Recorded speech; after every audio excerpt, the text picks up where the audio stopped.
Hey, Dallas and team. My name's Jennifer, and I am very excited to be doing this video interview for you guys. I'm super excited about what you're doing, and I would love to tell you more about myself and tell you why I would be a great fit. So I'm going to pull up a PowerPoint to help me remember all the things I want to tell you. Okay, so a little about me. I have a BA in English and Art History from Barnard College. I have an MBA in Marketing from NYU Stern School of Business and an MFA in nonfiction writing from the University of San Francisco. But probably more important than that, I have four kids, all who have gone through the college process, and two have gone through the graduate school process.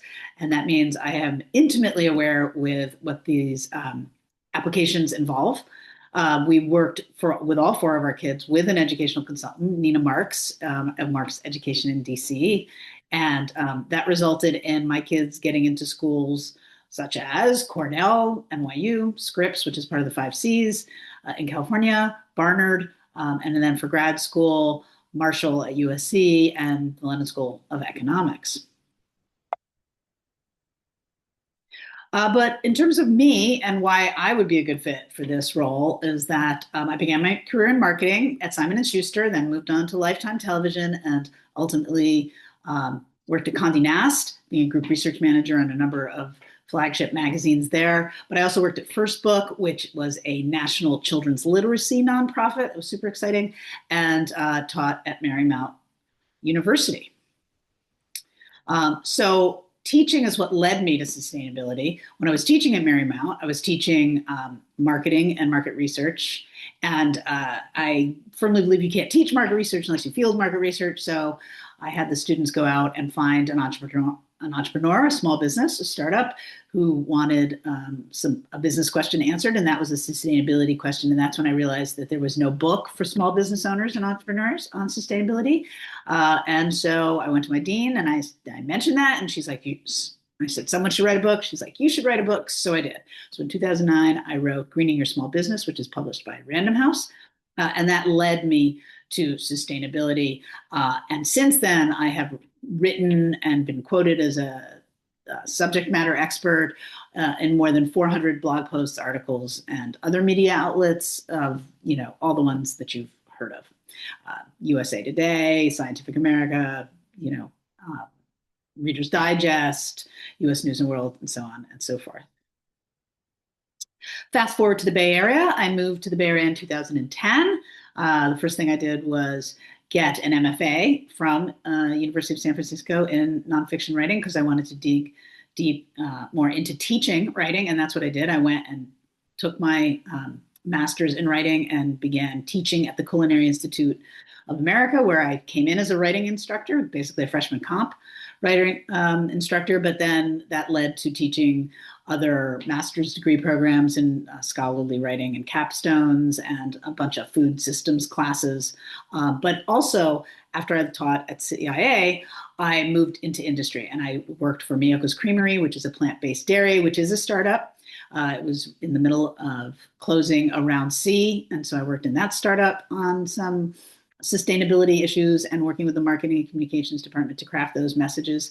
And then I left that company to go work at C16 Biosciences, another startup, a real biotech startup that was developing a lab-grown palm oil, and ran their sustainability and their marketing and go-to-market strategies for their first product launch. So to answer the questions you put in your query, why am I the perfect person to combine social impact strategy and creativity? Because I have tons of experience doing it. Frankly, that's what I've been doing my whole entire career, at least for the last 15 years, 17 years. I have sector experience. I'm experienced in both nonprofits, in the corporate world, in consumer packaged goods, and in social impact businesses, both nonprofits and for-profit businesses that are social impact focused, B Corps. Miyoko's was a B Corp, for example, and I've gone through that process.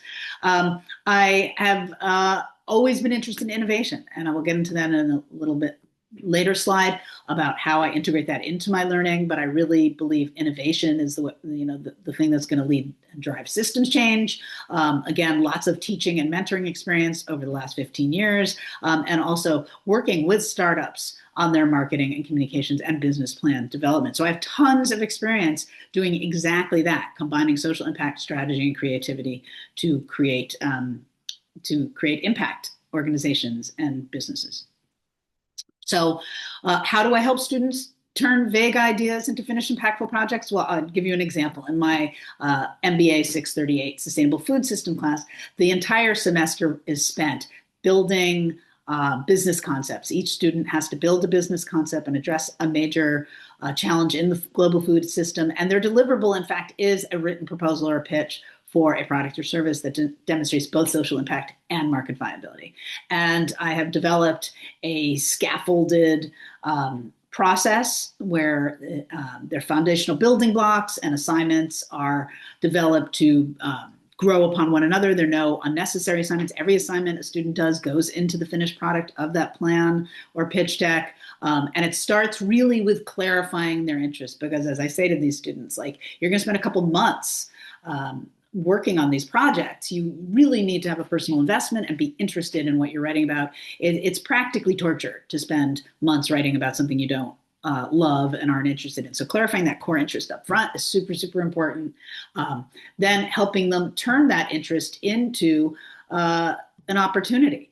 There are lots of things that are very interesting that create a lot of social impact, but they're not really a lot of opportunity around it. So trying to find that Venn diagram of interest and opportunity, where the gaps in the marketplace might be, is key. And we do that through research and other scaffolded assignments. Again, connecting kids to real world innovations, whether that's startup founders themselves or case studies or LinkedIn, debates going on, whatever it is, it's real time and it's real. And then of course that one-on-one feedback is like super important. I always tell my students that I'm like, part of their C-suite. I'm part of the team, and I work very closely with students on one-on-one feedback, giving strength-based critiques and help steering them towards finding the answers that they need to create a successful business plan.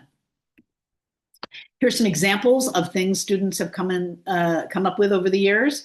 And you can see, even though the overarching theme is global food systems change, that there's a lot of different ways it ends up landing based on an individual student's interest. So we have everything from apps on how to navigate the grocery aisles to a brand of baby food snacks that has no toxins because it's made out of rice, not oats. Oats filled with toxins, apparently. And to a blue carbon removal marketplace based in algae and seaweed harvesting, to the creation of upcycled ingredients from coffee grounds or oat pulp. And these are the kinds of examples, and you can see they're super broad, whether you're interested in tech or finance or whatever. We were able to find projects for these students that they really were able to dig into and love and build something meaningful from. And so how do I help with real world connections? Well, as I mentioned, I have a very deep connection list of networks, a very deep network of connections. You can check my LinkedIn, but basically I really believe in 4 pillars: that projects need to be relevant. And so I connect students to real case studies, current industry challenges, like I said, debates on LinkedIn, founders, VCs, whoever it is they need to talk to, I can help connect them. I also help them do research. I really believe that research and empirical evidence builds credibility, but it also helps support the claims that you need to make in order to build a business case. And this piece is really important, probably more for college admissions even than for my students, is building in ways to get recognition, whether that's award submissions or competitions or publishing or getting coverage in your local newspaper or applying for pitches, getting that recognition. And that can be, I'm sure you know this, but local, state, regional, national, global, it doesn't matter really. Obviously, the bigger the better, but really trying to build in opportunities for that public recognition so they can build that into their applications. I know that was super valuable for my kids, and I imagine it will be valuable for your clients. And then lastly, again, just connecting with my professional network, which is very deep and very steeped in innovation and startup in a wide variety of sectors and industries. So that's it. Thank you so much. I really am excited. I want to say one last time about what you're doing and what this role is. I think it would fit really well with where I am in my career as I look to do more mentoring, more innovation mentoring. This would really be very exciting for me. So I look forward to hearing from you guys. Thanks so much.